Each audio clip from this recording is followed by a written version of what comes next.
അടുത്ത വീഡിയോ എന്താണ് ചെയ്യേണ്ടതെന്ന് ആലോചിച്ചിരുന്നപ്പോൾ എന്റെ മനസ്സിൽ വന്ന ഒരു കാര്യമുണ്ട്. ഈ ലോകത്ത് സ്നേഹത്തിന് എത്ര മുഖങ്ങളുണ്ട്?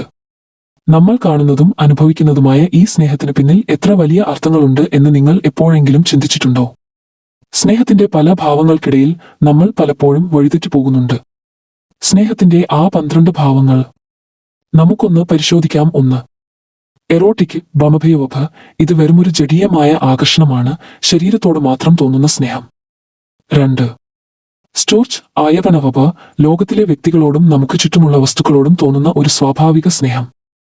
3. ലൂഡോസ് ധവധവഭ. ഇതൊരു വിനോദ സ്നേഹമാണ്.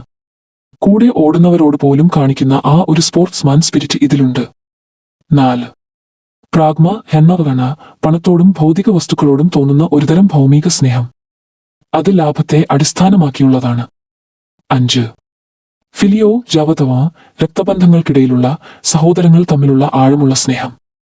ഇത് അങ്ങേയറ്റം വിശുദ്ധമാണ്. 6. റൊമാന്റിക് ലവ് ലാതകൈവധ ലോവ്. പച്ചമലയാളത്തിൽ പറഞ്ഞാൽ അതൊരു പ്രേമഭ്രാന്താണ്. കൗമാരകാലത്തിന്റെ വശ്യതയിൽ തുടങ്ങുന്ന വികാരം. 7. കമ്മിറ്റ്മെന്റ് ലവ് ഭർവതായകവകൈ ലോവ്. ഒരു കാര്യസാധ്യത്തിന് വേണ്ടി മറ്റൊരാളോട് കാണിക്കുന്ന പ്രതിബദ്ധത. ഇതൊരു കണ്ടീഷണൽ ലവാണ്. 8. കൺസ്യൂമേറ്റീവ് ലവ് ധതവതഭയവ ലോവ്. ഡിക്ഷണറിയിൽ ഇതിനെ ഗാഢപ്രണയം എന്ന് വിളിക്കുന്നു. വിട്ടുപിരിയാനാവാത്ത ആ ഒരു തീവ്രത. 9.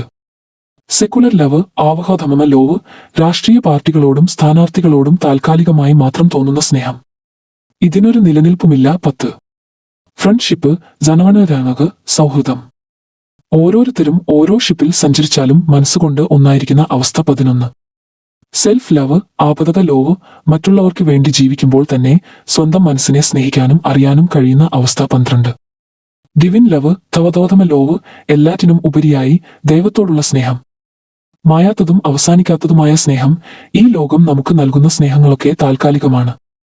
പക്ഷേ അവസാനിക്കാത്ത ആ ഒരേയൊരു സ്നേഹം, അത് ദൈവത്തിന്റെ സ്നേഹം മാത്രമാണ്. സ്നേഹത്തിന്റെ ഈ 12 മുഖങ്ങൾക്കിടയിൽ നമ്മൾ തേടേണ്ടത് ആ ദിവ്യമായ സ്നേഹത്തെ തന്നെയാണ്. ആ സ്നേഹം മാത്രം മതി നമ്മുടെ ജീവിതം ധന്യമാകാൻ. ബാക്കിയെല്ലാം